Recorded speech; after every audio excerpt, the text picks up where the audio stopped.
Hello and welcome to the world famous Driving You Crazy podcast. This is the show where we talk about all things transportation, anything that gets you from here to there. I'm the traffic anchor and the transportation reporter for Denver 7 News, Jason Luber. If you would like to be a part of the show, you could always give me a ring and dingy or whatever on the listener hotline, 303-832-0217. All my contact links are also in the description of this show. And I've talked on the show before about how when we get older, our driving can be affected. I'm in my 50s now, and I notice more than anything how nighttime driving is not as good for me since my eyes aren't as good as they were in years past, especially when it's raining or snowing. And we have all seen our grandparents' driving abilities decline as they get older. There are some people who specialize in assessing those driving abilities and can help determine if someone should still be on the road or not. One of those people is Jill Kelly. Jill's a certified driver rehabilitation specialist as well as an occupational therapist. But most importantly, Jill's a faithful viewer of mine on Denver 7 News in the morning. Jill, thanks for being here on the world famous Driving You Crazy podcast.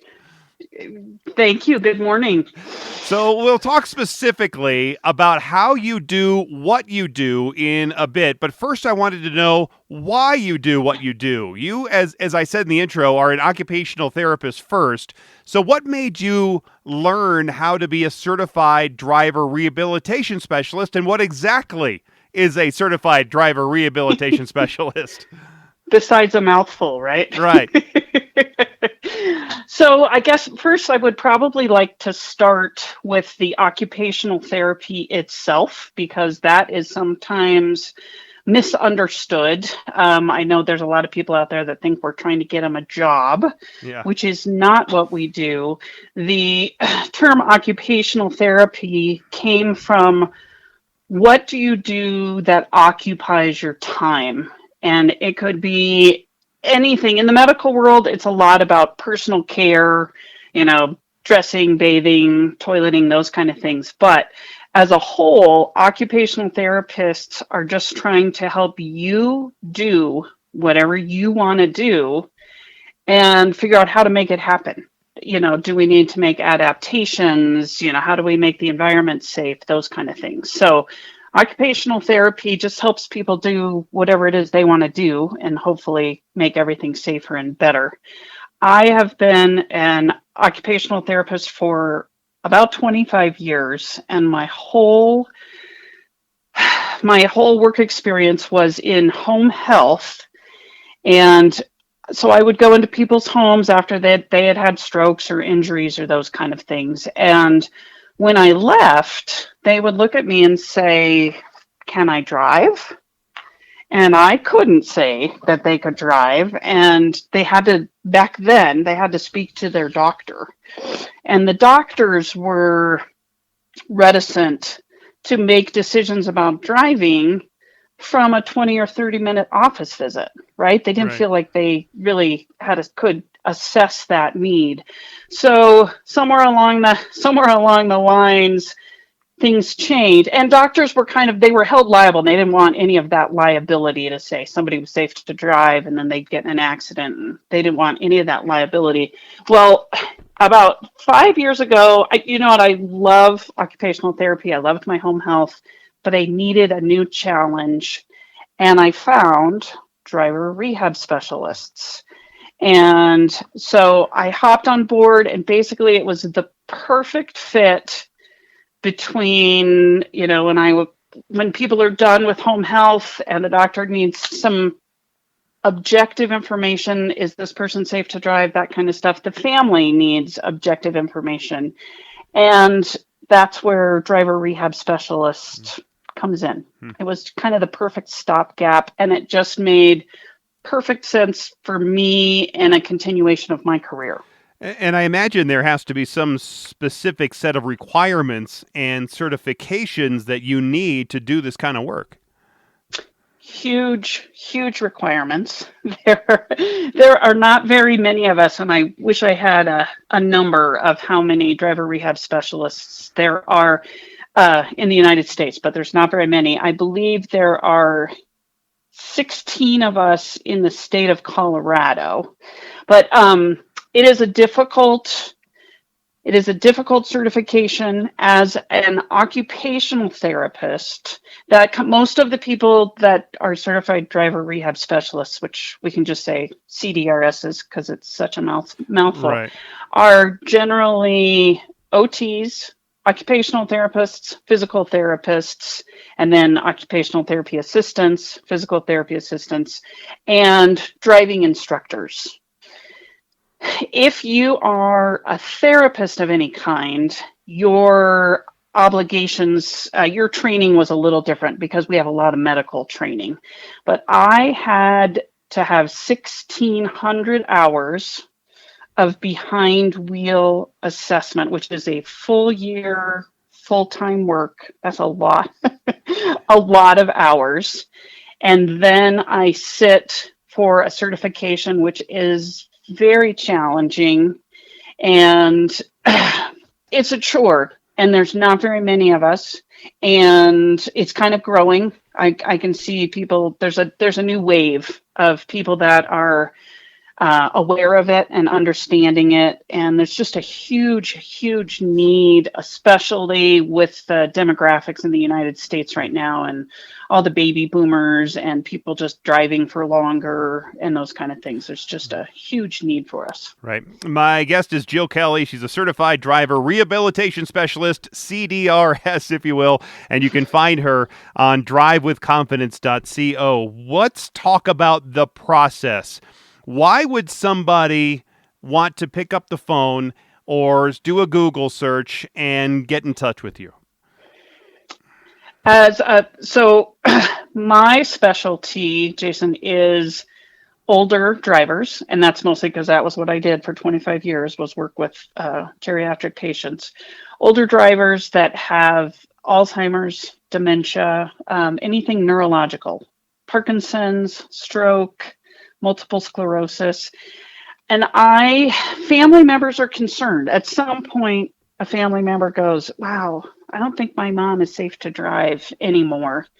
And if they pick up the phone and call me and bring me in, one, I can decrease the emotionally charged having a child take away a parent's keys. That's just it can change family dynamics. There's so much emotion involved in driving, and people feel super strongly, right? Driving means independence. So they call me and bring me in, and there's a doctor that needs to be a part of it. As an occupational therapist, I need to work under a doctor's order. And in addition, there is a form for the DMV that the doctor needs to complete. Once I work with this person, we deem, they're safe to drive, they're not safe to drive. I can create restrictions for people to say they can only drive a couple miles from home. They can only drive 45 miles an hour. They can only drive during the day. But the form that documents all that for the DMV needs to be completed by a doctor. So we do have to bring a doctor into the process, and that makes people reticent sometimes. And I'm sure, and you mentioned a little bit of it, I'm sure that the family members or friends who are calling you have already tried to get the driver to hand over their keys to them first. Sometimes yes, and sometimes they just have reservations and want an objective opinion. And, some of them will just say, hey, if my mom's safe to drive, that's great. But they don't feel like they have the skills, which they don't, right? And when someone gets in the car with me, I have a special vehicle. It has an instructor brake. I do not have a steering wheel, but I have an instructor brake, and I have a rear view mirror so I can see what's going on. So I can allow people to do things that I would say are more unsafe than a family member could allow them to do, because I can control the situation. I've got to brake, some of those kind of things. So not everybody that sees me, the goal is to, retire them from driving. There's a lot of them that just need objective information that, yeah, my family member is still safe to drive. And we'll talk a little bit more about that behind the wheel assessment in just a second as I'm speaking with Jill Kelly, certified driver rehabilitation specialist. And you can find her at drivewithconfidence.co. The link to her information is in the description of the show. What is there something that me as a family member of having elderly drivers around, is there something I should be looking out for, something to determine that their abilities are lagging? Do you see scrapes on the car? Dents, bumps, scrapes on the car. Has your parent ever called to say, gosh, I was going to the grocery store and I can't figure out how to get home? You can also extrapolate from things that you see at home, right? Are they having troubles with some of the more complicated daily tasks, like managing their medicine, managing their finances? Those are can correlate very well to if they're having troubles with these really challenging multitasks at home, then driving might become overwhelming to them as well. Let's get into exactly what you do when assessing an older driver. You've been called, you're going out to do this meet. What is that first meeting like? Okay, so my business model, which is different than anybody else, there's 3 companies here in Denver, the Denver metro area. I go to people's homes, and I do that because that's my background, right? That's what I've done for my whole life, is go to people's homes, because you can glean so much information from everything you see in their home. You can see their support system, you can see their setup, you can see it all. I go to their home. We spend it's between an hour and a half and 2 hours doing pen and paper work, and that doesn't explain it very well, but there's tons and tons of research right now on presenting somebody with a pen and paper assessment, and those results can be interpreted into their driving safety. Like if somebody can complete this task in under 30 seconds, then they're probably still good to drive. If it takes them a minute, they might have some troubles. So I have a brake reaction timer. So I have a little piece of equipment that has what looks like a gas and a brake pedal and a green and a red light. And I look and see, what their reaction time is. I am looking at their vision. Colorado is I think it's stricter than most of the others. They have vision requirements. So we have to make sure we meet the vision requirements. I'm looking at pathfinding. Can these guys get from point A to point B? What is their road sign knowledge? I just have something online where they're looking at 30 road signs and they have to answer, there's answers. They have to choose the right answer. I think a lot of drivers would fail that test right now. Well, there is a lot of, there is shapes that tell you exactly what this sign means. So you may not be able to read it, but if you see the shape, then you have, some idea what it is. Yes, there's a lot of people that don't do very well on those signs. So that's something that people can do online. They can look and challenge themselves. But we look at their road knowledge, like intersection right away. Who's, if these people all get to the intersection at the same time and this guy's going left and this guy's going right and he has a stop sign, who has the right of way? We're looking at those. So I think it's close to 2 hours. And in that time, as an occupational therapist, I am really able to assess all kinds of things, right? Like, is this taking longer? Are they having trouble scanning and seeing everything on the page? Is there any fine motor troubles, right? Are we having, any physical limitations with shoulders, arms, anything like that? So for about 2 hours, we do that. And that gives me an idea of what their limitations might be. So I know what I'm going to look for when we go out on the road. They drive in my car so I can keep everybody safe. I request they come up with 3 or 4 destinations of their choice. And that allows me, to determine their pathfinding.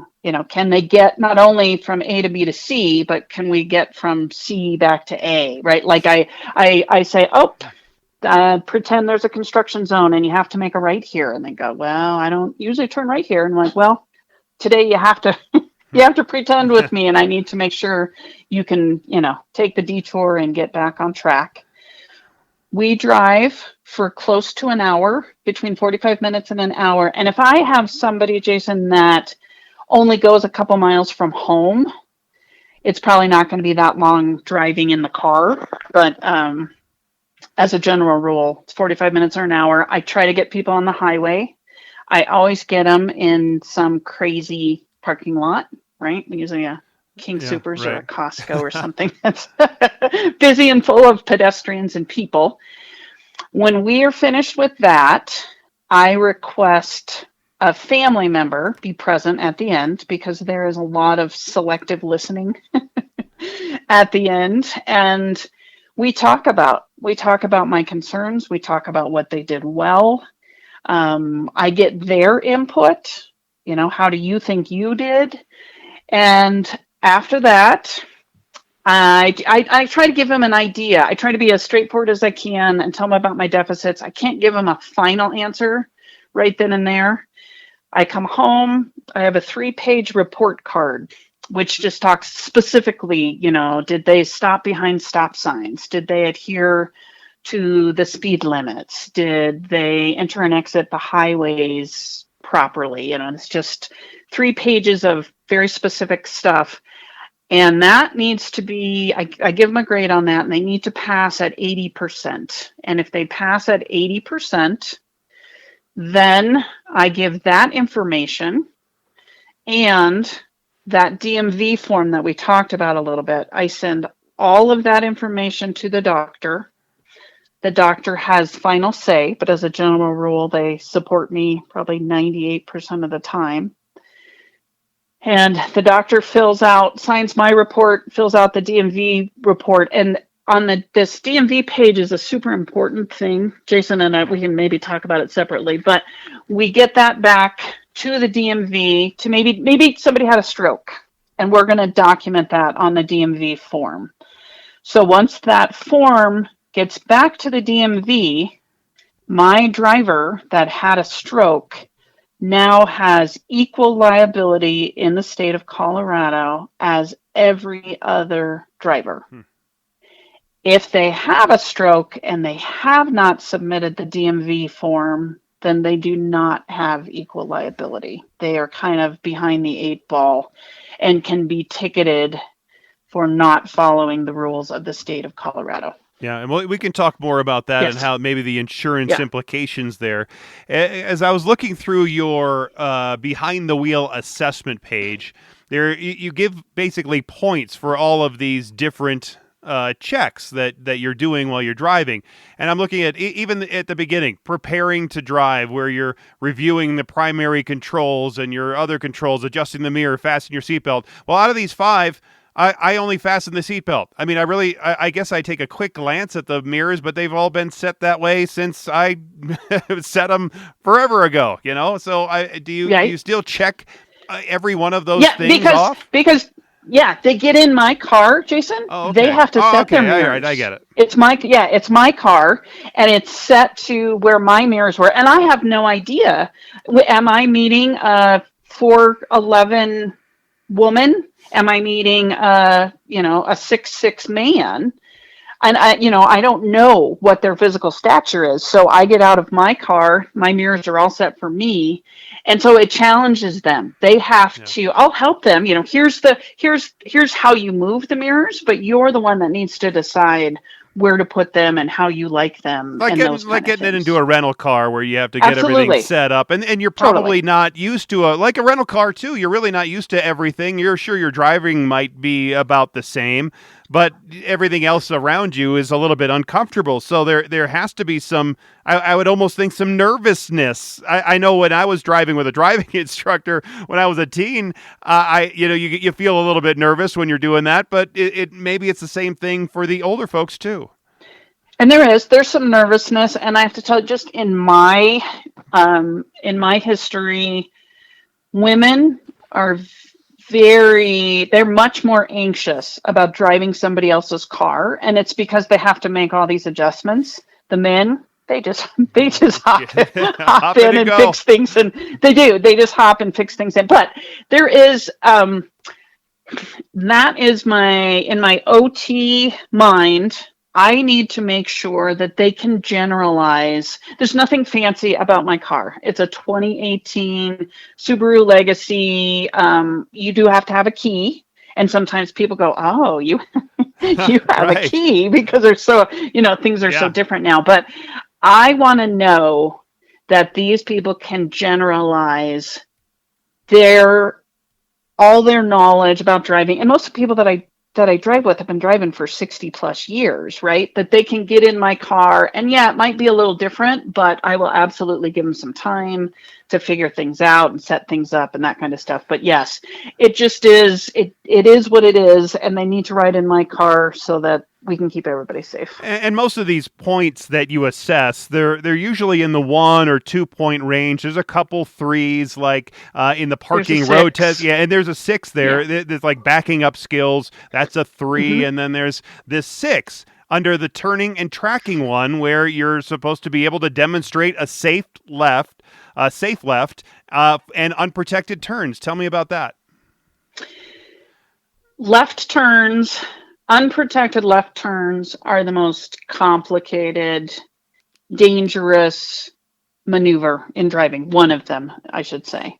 So that's one of the things that I'm going to challenge you with, because that means you have to have the depth perception. You have to, you have to read the intersection. You have to read the lighting, and even it's a very complicated thing. So that is worth a lot more points than, I think that's the highest point It is. It in is. my report card. Yeah, you have one that's a 4 that is in the visual scanning area that you should look ahead 1 block, and be able to do that and do it for 12 or I guess 12 seconds ahead. Right. And that just tells me, so some of that is pathfinding, and or we're going 50 miles an hour, and I see that light ahead is red, and these guys are not, my client is not stopping in the appropriate amount of time, and then gets up closer and maybe brakes harder than I would like. I can assess from that there's some late processing, right? I saw that red light and I would have been braking much farther back, but it took a while for that information from the red light to get through their eyes into their brain and, and down to their feet. So, and the last one is maintain speed, and you have that for 3 points. It says drives to speed limit. I've always maintained, and I tell this to everybody that I meet, that the speed limit is the speed that you're not supposed to go more than, not the speed you're supposed to drive. Correct. But most people don't get that. They think that's how fast you're supposed to go. You're right. Nope. It's a limit. It is a limit. And I tell people too, I'm like, I know this is really hard, but it is a limit. And you know what? I'll give people 2 or 3 over. But if you get any, 4 or 5 over is a no-go. And if you get in the car with a DMV tester, they're not going to give you anything, right? It is a limit. You don't go over. And people go, I just drive with traffic. It's safer to drive with traffic. I'm like, that's your choice, but you need to understand that my rules that I am following are the Colorado DMV rules, and it's a limit. That's as high as you should go. My guest is Jill Kelly, certified driver rehabilitation specialist. We're talking about assessing older drivers and what she does to help people. You can find her at drivewithconfidence.co, not com, just .co. Are you chatty when you're driving with these folks, so you can assess not only what they're doing physically, but also get some sense of their mental health as well? Totally. And in my world, I call it the cognitive load. And I know if I can speak with somebody and they can maintain their driving abilities, then I know that the driving itself isn't maxing out all their cognitive abilities. And I have people, and it's perfectly fine with people go, I ride in the car by myself. I don't listen to anything. It's all quiet. And I will absolutely respect that. And what that tells me is that the multitasking of driving is taking all their focus.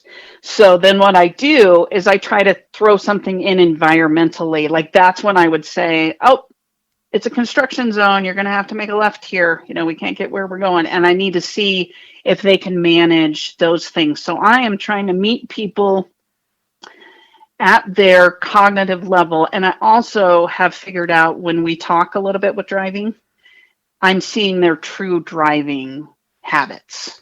If I just sit quiet and let them just focus wholeheartedly on the driving, I just don't, it's not their true driving. And everybody has habits, right? And those habits will, they will show back up and I can see them. But yes, as a general rule, I do chat with folks a little bit to make sure that they can, talk and still manage the skills that they need to manage. And I would think that some, especially men, I would think more than women, there has to be some of these folks that when they're called out to do your driving test and they're in the car with you, that they probably resent you being there a bit and react differently or maybe even just try to show you, look how good I can drive. I'll show you.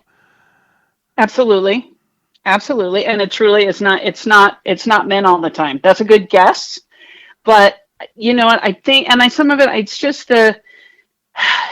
the anxiety of knowing that somebody's there. And I have, I have a pad and I have to write. I do these all day long, Jason. So if I don't write, I write the trail of where we go and, did a ambulance come by? Did we get stuck behind a bus? Was it bad traffic? I'm kind of documenting things. So that makes people nervous because it's like a driving instructor.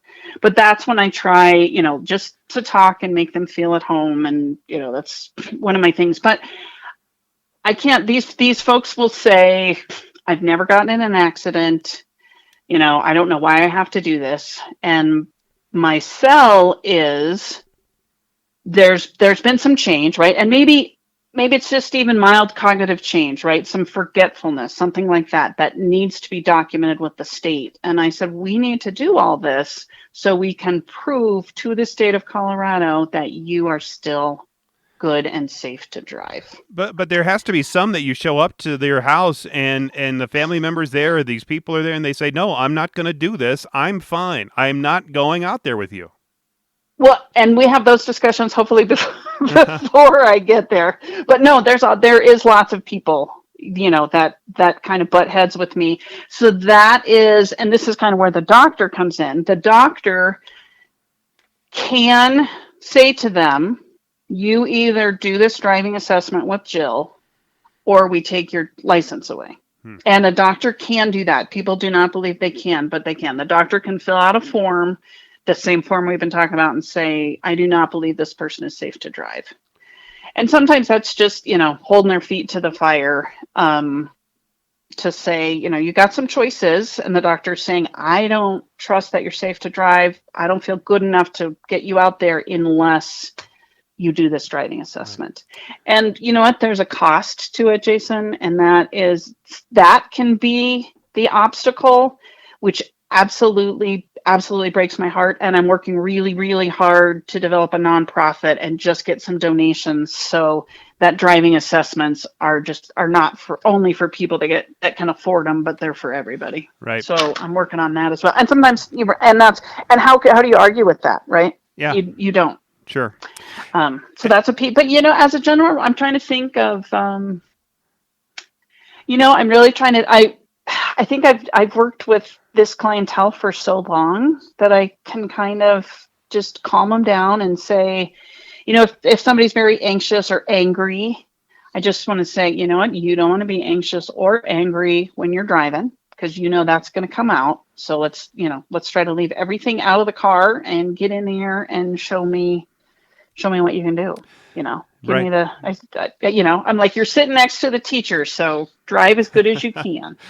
And then at the end of your survey here, it has the total points that are available, the total points that you were scoring that they got correct, and if you had to do any steering or braking assistance. So then after you fill out this form, then what happens? What is really the next step after you do this full assessment? Okay. So just so you guys know, what Jason is referring to is kind of what I call my report card. And that's when he was talking about points and those kind of things. So I give that report card, plus we complete this DMV form, send it to the doctor. The doctor makes the final call, generally sends all that paperwork back to me. And if we think the person was safe to drive, I send that form to the DMV documenting whatever medical event, whatever their deficits were. Goes to the DMV. It doesn't have to go on a license or anything like that. It's just documented with the DMV, and that client can continue driving. What if you recommend that somebody doesn't drive? I'm sure that reaction has to be, I would think, heartbreaking and probably frustrating for the person that you're recommending not drive. It is heartbreaking. Sometimes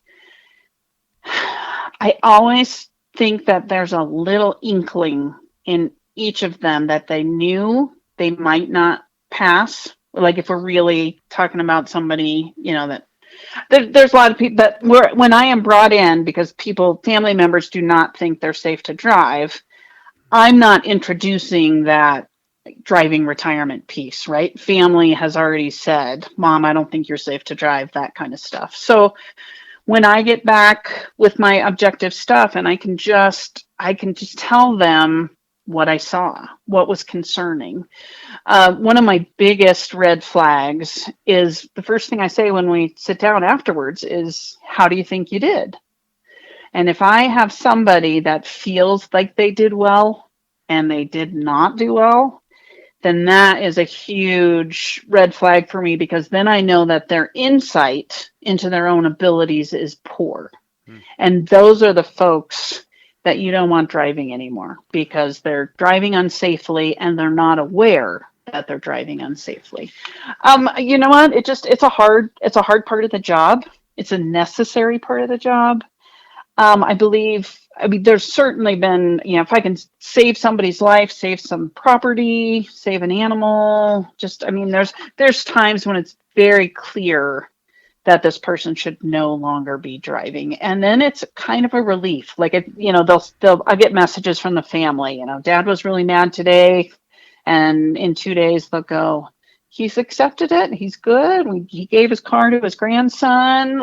It kind of falls away in pieces. Yeah.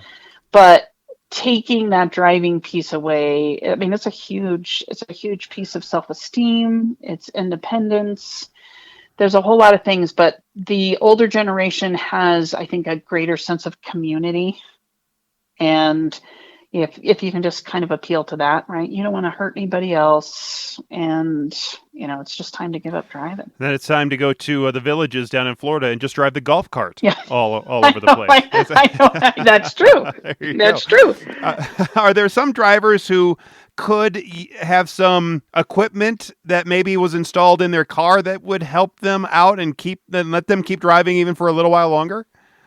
Absolutely. So I work with a lot of people with diabetes, neuropathy, so the sensation in their feet isn't very good. Some of them end up with amputations. So I can help people learn how to drive with hand controls. I have several different options for hand controls. And that's kind of the same process. We meet, get in my car, try to figure out what hand controls work the best for them. And then we drive around parking lots with their hand controls. And I write a prescription. I work with the equipment, the mobility dealers here, help them get their equipment installed. And once it's installed in their vehicle, then I do a final driving assessment with them in their vehicle with their new equipment. So I can help people with hand controls. I have a left foot accelerator in my car. for people that either don't have a right foot, or maybe the right foot, just doesn't move very well or quick enough, those kind of things. So, yes, adaptive equipment is a huge piece of what we do. And it's really fun to keep somebody driving that didn't think they'd be able to, just because their feet weren't listening as well as they should. Right. And you not only help, I know you don't just help geriatric patients, older patients, but also you help people who are younger who might need a little bit more training. Absolutely, absolutely. I work with a new driver. I mean, I could work with any new driver. I work with a lot of new drivers that are on the autistic spectrum, kids with ADD, ADHD, that need just a little extra time, maybe a different kind of training and a little bit more training. Some working with some of the kids that have very concrete thinking. When you're trying to teach them all the rules and they're following all the rules, and everybody else on the road isn't following the rules, it's just hard, right? It's a hard concept for them to grasp, and it's a really interesting thing. And I'm like, you're right, what he did was not correct, but you're going to do it right, and those kind of things. So helping a younger person get their driver's license is certainly rewarding. That's a huge fun thing. And same thing, I can help them with hand controls and left foot accelerators, some of those kind of things as well. Is the problem of older folks driving when they shouldn't, is it larger than what we ever could imagine? Yes, it is. There is an article, and I can give it to you, Jason, if we need. It talks, and I don't quote me, but it says people are living so long that we're outliving our driving abilities. And I think it's 4 years for men and 6 for women, because women live longer. And driving retirement is just something that you need to do proactively, which is a super, super difficult thing to do, right? I don't want to say it's easy, but when your grandma crashes her car and she did something wrong, those kind of things, that's an okay time to go, I'm not going to drive anymore. But it would be really smart to be proactive and see that she was having troubles before that. And I can't imagine, older folks, I can't imagine what it would be like if they did get seriously injured, and how long of a time it would take for them to heal and recuperate than younger folks. Right. It's horrible. And if they retire from driving, you have to, it's a whole mind shift, right? Then you're thinking about, how am I going to get to this place? How am I going to get to that place? But it can also broaden your support system, right? So maybe now somebody from the synagogue is gonna take you to the grocery store, and you figure out that you like each other, and you can go to a movie and then the grocery store, and you just start relying on other people, possibly outside your family, in different social circles, and it can really help broaden your support system. And so you have more contacts and you're actually interacting with more people. And if you give your license up a little sooner, then you have more time to do that and trial what works and doesn't work. And, people try and Uber and Lyft and some of those kind of things. I mean, it closes some doors, but it opens up some new doors. My guest is Jill Kelly, certified driving rehabilitation specialist. You can find her at drivewithconfidence.co. You were talking earlier about this DMV report that puts you on equal footing with other drivers. So let's get into that a little bit and explain. Right now, I'm just a regular driver. You're a regular driver. If we happen to have a collision, it's just we're equal drivers, right? And so Correct. What happens if, let's say, I was a little bit older and I've had some vision problems in the past. My doctor has said, hey, maybe you should get better vision or vision correction, or maybe you shouldn't be driving. And then we get into a collision. What is the difference there between those scenarios? Okay. So to start from the beginning, Colorado, and each state does things differently. So Jason told me we may be speaking to folks that are around in different states and such. So you got to look into your own state regulations. Colorado is a self-report state. And what that means is if you have any physical, mental, or emotional condition that could interfere with your ability to operate a motor vehicle safely, you need to report that to the DMV. And I know this is counterintuitive because nobody wants to report anything to the government that they don't have to. This is the opposite. By reporting, so Jason, you pulled out, there's the form I'm in talking, there's a medical form and there's a vision form.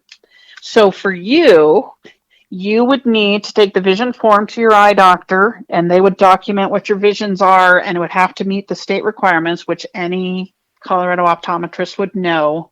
They fill out that form, send it to the DMV, and they document, yep, Jason does have some vision deficits, but he's still good enough to drive within the state.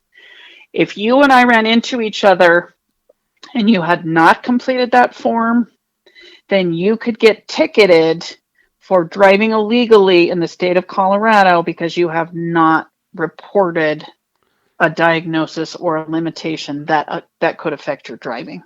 If you report that form, then you and I are on level playing field.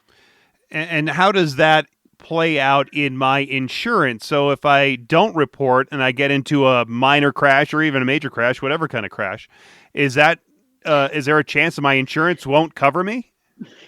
Well, yeah, and I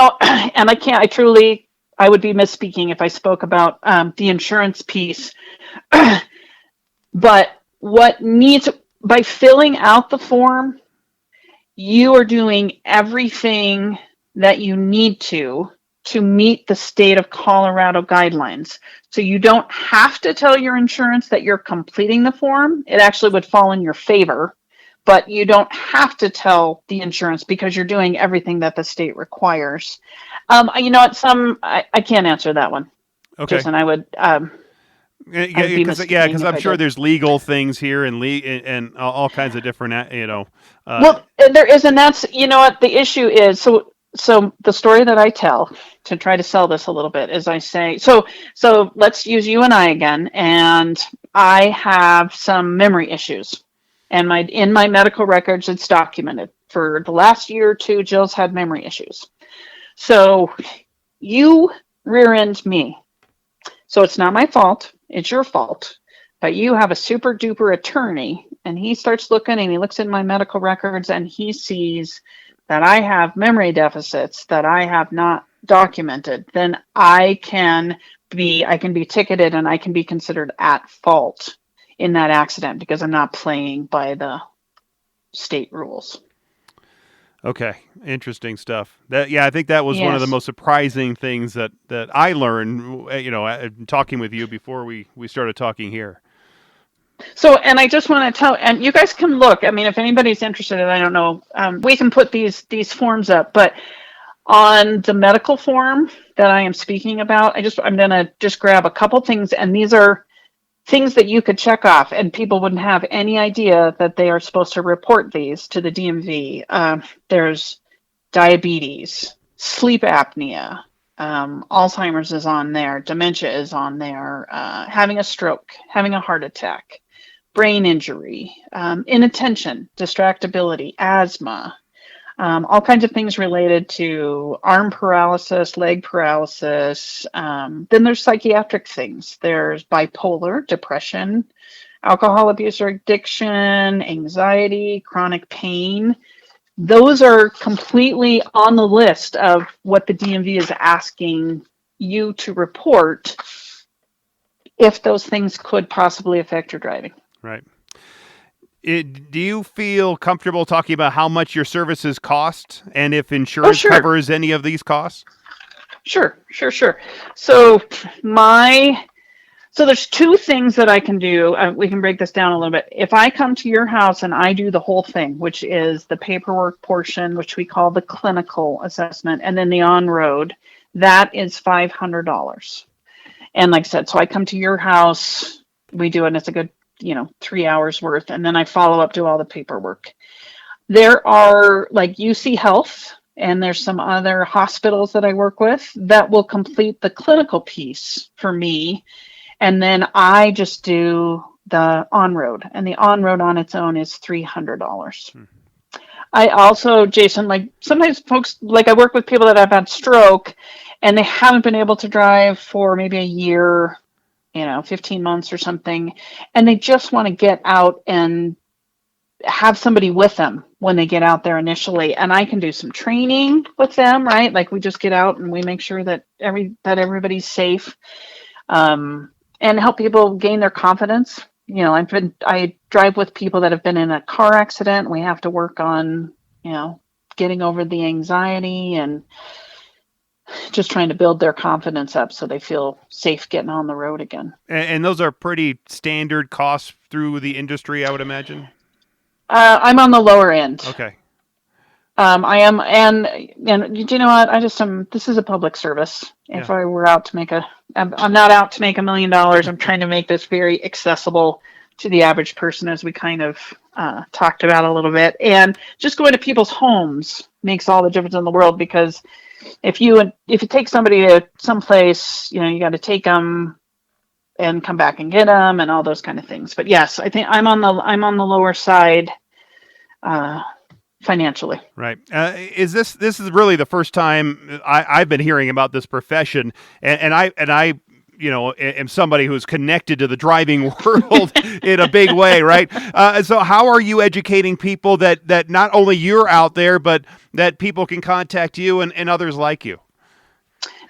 Any opportunity I can find to, so senior expos, I'm part of AgeWise. I've tried to glom onto anything I can, and all of us in the state try to work really hard to educate people. I think at neurology happy hours, my business card is passed around, right? Like I find somebody and they go, oh, we had no idea there was anybody like you out there. And just you, and for the listeners, I had a question. I was on a drive with somebody and we were at a red light and my client was trying to turn right on this red light. And I'm like, I don't think we can. So I had to use my brake, which meant that she didn't pass. Oh, no. And all kinds of stuff. And so I sent Jason a message to say, can you turn right on this light or not? And then I thought, I should probably tell them who we are and what we do. See? So yeah, that was how our introduction came about. And I'm glad to help you out with any of those other driving questions, because I could throw that into the Driving You Crazy mailbag, and I'll cover that at another time. Yeah. But like you said, there are others like you around the country. If somebody's listening from outside Colorado, and I do have a lot of listeners from around the country, so where could they find somebody that does what you do? Okay, so you need to go on ADED, ADED.net.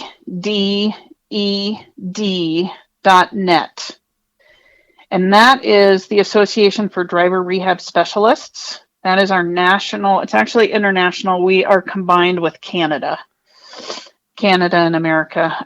But if you go on to the ADED.net, there is something that says look for a provider, and it tells you specifically, pull up.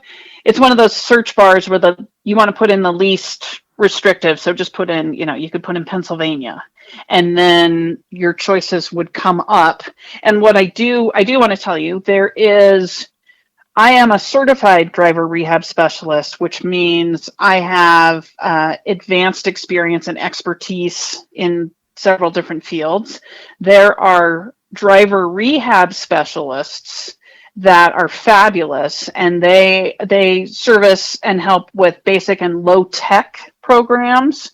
So a DRS in most cases is going to meet most people's needs. The CDRSs, that's kind of where some of the equipment come in, and I have people, there's things that I won't touch, some fabulous CDRSs like at Craig here that work with high tech crazy stuff that can help anybody that wants to drive figure out how to drive. Right. So there's several different levels, but if you go on ADED.net, you can find somebody in your state and hopefully close by that could help you with this. Good. And I'll put a link to that exact link in the description of the show, so somebody could just click there and it'll take you right to it. Yep, absolutely. And those guys we're still a pretty small association, just because there's not very many of us. So it's very personal, and you would absolutely find somebody that could help you get what you need. Very interesting work, Jill. I appreciate you contacting me, and I could answer your question, and you could answer all of my questions. So, yeah, that's right. Thank you so much. It's beautiful. I've been talking with Jill Kelly, certified driver rehabilitation specialist. DriveWithConfidence.co if you want to get more information from Jill. Jill, thanks so much for being here. Yes, Jason, it was a pleasure. And if anybody feel free to, if you got questions, just send them my way. I'm happy to help and trying to get the word out that there is professionals out there that can help you make a decision on driving safety for anybody in your family. Yeah, and I'm sure it's just really tough, as we talked about earlier, really tough to deal with. I have the link to Jill's website, Drive with Confidence, in the description of the show. I also have the link to that other website that she was mentioning, the Association for Driver Rehabilitation Specialists. That link also in the description of this show.